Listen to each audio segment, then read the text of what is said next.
Práve som navštívil jeden zo slovenských útulkov a musím povedať, že tá situácia je vážna.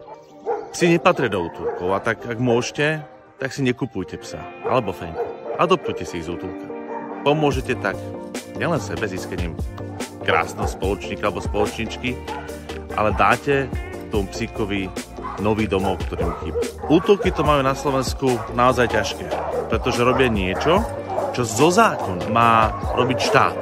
Takže štát im s tým nepomáha, neprispieva im a dokážu akurát dostať za odchytenie psa s obcami, kde majú zmluvu, minimálny príspevok, ktorý im ledva pokrie náklady na materiál, nie je to na ľudí.